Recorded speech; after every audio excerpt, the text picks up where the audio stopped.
Welcome to Black Sheep. Hi there. I'm Nancy from Black Sheep Knitting in Needham, Massachusetts.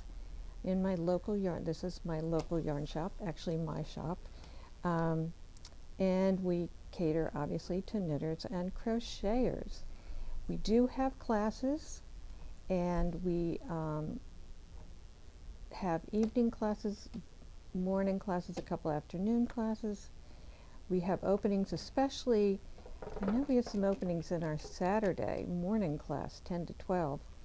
And we now are starting crochet beginning this Saturday, and you can call the shop for information about that if you're interested in learning crochet. But you'd have to do it today. Well, you're going to get this on Saturday, so anyway, you can call and see what we have to say. I wanted to talk about, well, what I'm wearing. For one, I'm wearing the Anchor Summer Tee, and I knit it in a mono cotton. And it's a beautiful organic cotton. I love it. Super soft, goes in the wash, and it just feels like heaven. Anyway, it's a great pattern. This week I went down the rabbit hole of the Alpine Bloom sweater. I know you've all seen this, but I made some modifications. People have been making it, and I just am so taken with the color changes. It's made with dyed in the wool, and I get so caught up in the color changes that when I look at them all, I think, oh, I want to use that, I want to use that. Well, this is the one I chose, and let me tell you the name of it. That would be helpful to people. This one is Overboard in dyed in the wool from Spin Cycle Yarns. And when you really look at these, I'm used to seeing them up on the wall all the time. It's like, yeah, right. But when you take them out and look at the colors in them, they're really wonderful. And so this is the beginning of my Alpine Bloom. And I made a change in mine because, I don't know, from the very beginning, I did not love, it's a beautiful lace pattern, but I didn't love it with this design. Somehow didn't fit for me. So I did a rolled hem, which is just starting off with stockinette stitch. And so then the pattern is coming up. You can't see it because I'm on a very small needle. And this is the pattern that's coming up. And of course it will get blocked so that the ripples are out of it. But I try really hard as I'm knitting, as I knit one color or I change colors, I always try to take my yarn and stretch it so that I don't get on the back on my floats that they aren't too tight, and they don't. So it looks like it's really rippled now, but when I wet block this, it'll be fine. Anyway, this is the way it goes. I love color work. I think it's fun, and it's especially fun, I think, with the dyed in the wool. And forgot what I was going to say. Oh, I just love that I don't have to change colors with it. This was done, I think, also with dyed in the wool, her Caitlin Hunter's sample. So it's just fun to watch the colors come up. So that's kind of a fun thing. I'm not going to do the lace on the sleeves either. I think I might do a rib and a rib at the bottom. So the two ribbings. I think that's what I'm going to do. But there's always time to change my mind, which I do frequently. The color that I'm using with it, the main color, is the North Bay Fibers Elemental Sport, and it's 100% Cormo. And I really like this yarn. I have to say, there's just something very spongy and bouncy about it, and it knits up nice. It's a tiniest bit nubby in places. I found a few places that I thought they could have been spun a little better. So I just wet my fingertips and go like that over the, if I find a piece that seems not spun well, I just rub my fingers over it and it goes back to the way it should be. And that's maybe just that was on my one skein that I had. Anyway, I love it. This colorway is called Frost, I believe. Yes, it is. This is a sport weight, and it has, each skein is 325 yards, which is nice. And it's a worsted spun. It's not a worsted weight, which is different.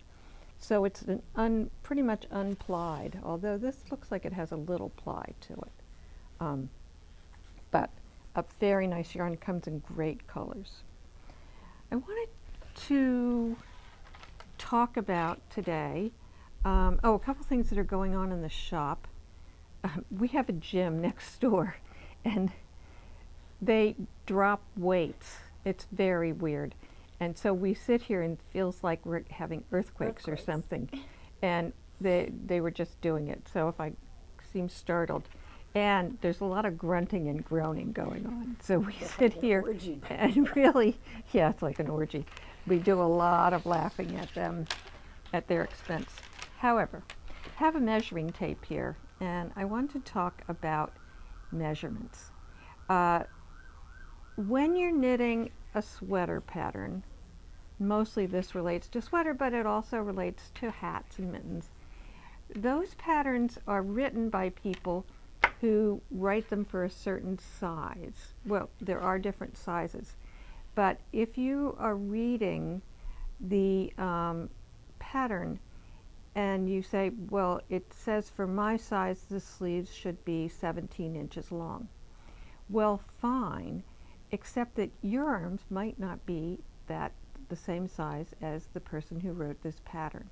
So if you think about it, and that is the same with all the other aspects of the pattern, pretty much with the exception of the bust size. So when you're doing a pattern, you want to first read on the pattern if it says to fit bust size 36, or it says finished size is 36 with 4 inches of ease. That means it's meant for somebody who's a size 32. You need to carefully read those things, and the measurements are, they're important because you don't want to do all that work and not have the sweater fit. And I sound like a broken record because I'm always saying that, but it's really important. Why waste your time with all that work and then find out it doesn't fit? So, of course, you have to get the right gauge. But I wanted to show you some of the places that you need to measure.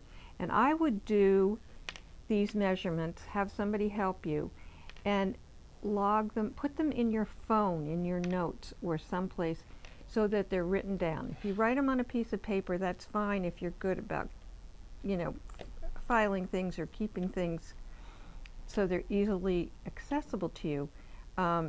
But the best way, I think, is to stick it in your phone. Or on Ravelry. So, or put it on Ravelry, either way. So there are a couple measurements, and I'll use this as an example. On here, this is your bust measurement across here. And you need to hold the measuring tape on the widest part of your bust. And you need a partner to do that pretty much. And to hold it at the right spot on your back around to the front. Okay.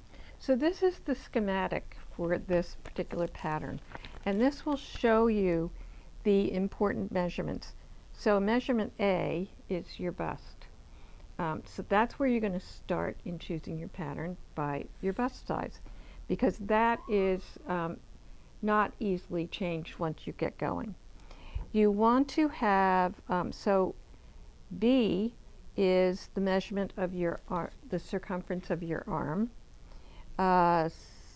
C is your neck, which I think is less important. F, well no, see, D is from, and I measure 2 inches under my armpit, the deepest part of my armpit, down to where I want this to go. And if you think about it, you could be very long-waisted. So their measurement for D is not going to be your measurement, because if you're long-waisted, you don't want something that's going to be, you know, up above your belly button or wherever it is you choose. And that's why we knit, because we can custom make things to fit us. The other thing is the length of the arm, the sleeve. They're showing just a short sleeve, but if you were making a long sleeve, as I said, remember your arms are different from somebody else's arms. Like Robin and I might have very different arm lengths. Or alternatively, you may want your sleeve to come to here or here or here. That's your choice, or way down here. So you have to measure, and do not use, coincidentally, your measurement and their measurement on the pattern might be the same, but more than likely it is not. So do not be fooled by that, or to say, well, it tells me to do the 17 inches.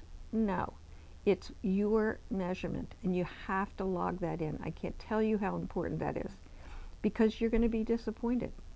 The other thing that is important is this distance from, it's like from your collarbone to your armpit, but I also measure this way. I measure from the top of my shoulder down, but this measurement, F, which it shows you, will be like your raglan measurement. Yoke.